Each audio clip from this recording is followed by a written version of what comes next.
હા, મારા વાજિંત્ર કેમ બંધ જણાય છે અને મારા દાદા ધર્મ કેમ શોકાતુર જણાય છે. તો સાલ સભા વિશે જઈ અને તપાસ કરી.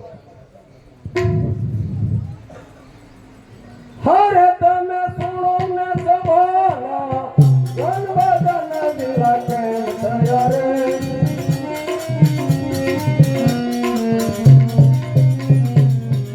તમે સુણો ને સભાના ગણવદન દિલા કેમ થયા રે.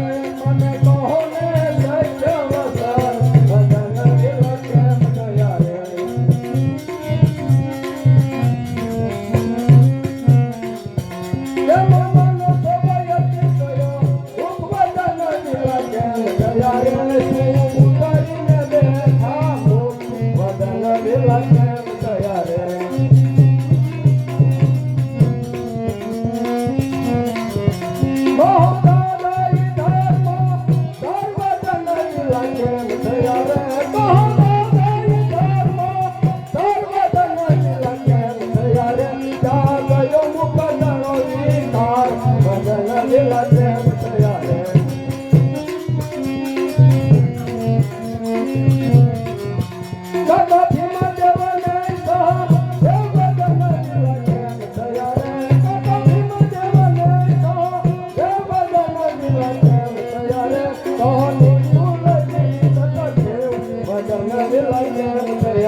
અંદર સંભાળ કોઈ લેતું નથી, તેમ પિતા વિના કુટુંબીજનો સંભાળ કોઈ લેતું નથી.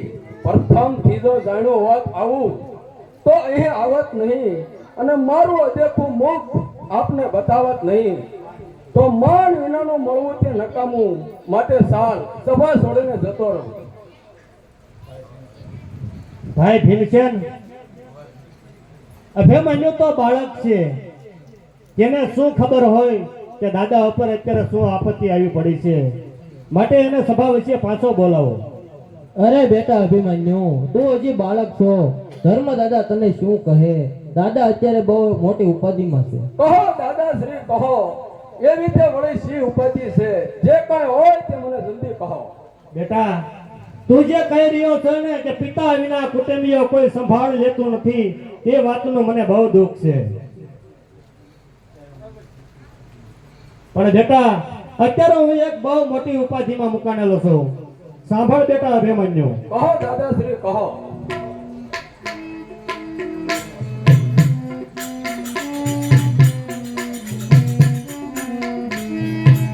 સોણી લે રે સૂત બંધોના, સોણી લે રે સૂત બંધોના, તુજને કહું વિસ્તારી નવા,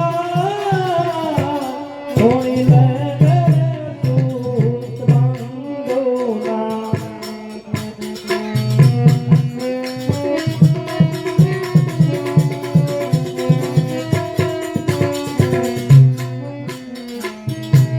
સોણી લે રે સૂત બંધુના, આપણા દુઃખ બળો. સોણી લે રે સૂત બંધુના.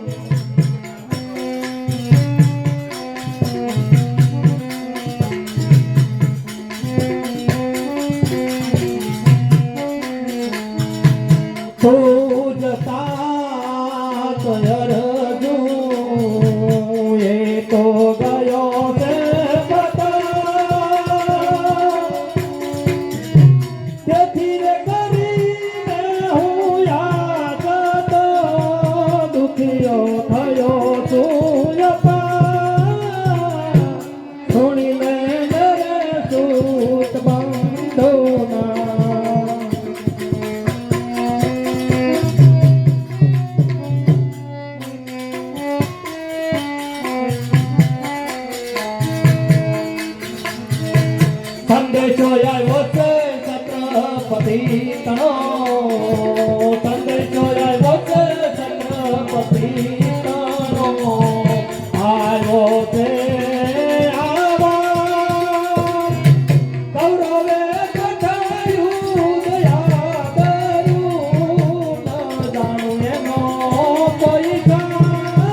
સંદેશો આવ્યો છે એને સપ્ત કોઠા યુદ્ધનો કેણ મોકલ્યો છે અને તું જ તાત સિવાય આપણી સભામાં કોઈ સપ્ત કોઠા યુદ્ધ જાણતું નથી.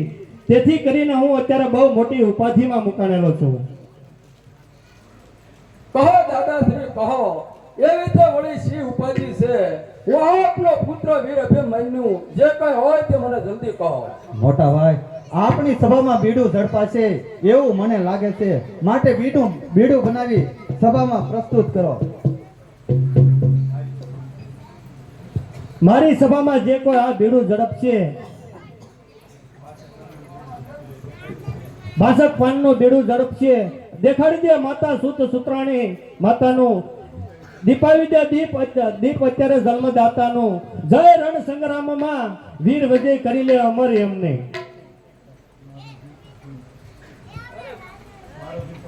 મારો યુદ્ધો કારનો મોડો થાય છે, પરંતુ તીરકામઠા ઉડાડવાના હોય તે આપણું કામ નહીં. ગદાથી યુદ્ધ કરવાનું હોય તો બધાય કૌરવોને એકલો લઈને વહી આવવું. બીડું ઝડપવાની વાત તો દૂર રહી, પણ બીડોને સામે જોવાની કોઈનામાં તાકાત નથી. અરે ઓ પ્રભુ, આ એક અફસોસજનક વાત કહેવાય.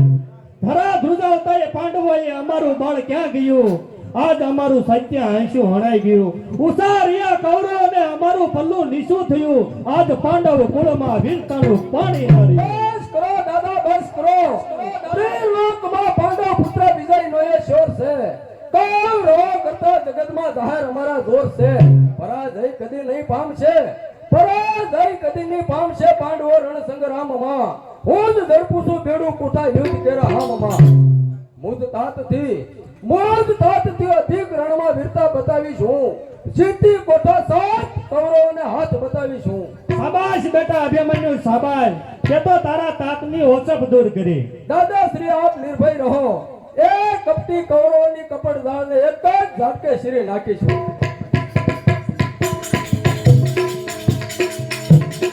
અરે દાદા, આમાં તે શું છે મોટું?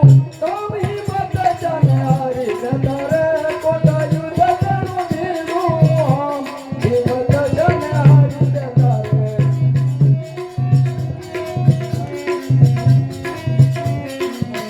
મુજે જલ્દી કોઠો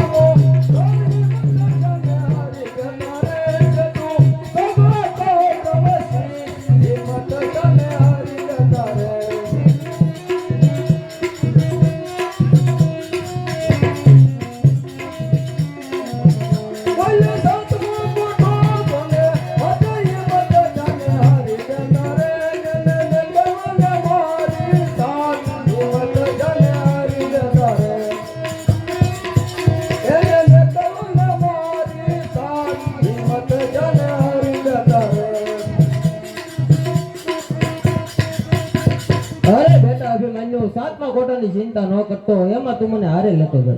અરે કાકાશ્રી, 7મો કોઠો તે સાણ માટીનો કોઠો કહેવાય છે. 7મા કોઠાની અંદર પ્રવેશ્યા પછી ખરાખરીનો ખેલ છે. ભરાય છે ભલ ભલા 7મે કોઠે, અને કાકા મરાય છે સુરવીર પણ સાણને કોઠે. અરે બેટા ડરીશ નહીં, નથી કૌરવોમાં મુજ સરખો મહારથી બળ્યો. 7મો કોઠો તોડીશ હું ગદા કેરા પ્રહારથી. શાબાશ કાકાશ્રી, શાબાશ. તો પછી હું અત્યારે યુદ્ધની તૈયારી કરવા જાઉં, અને આપ પણ યુદ્ધની તૈયારી કરી અને સત્વરે પાછા આવો.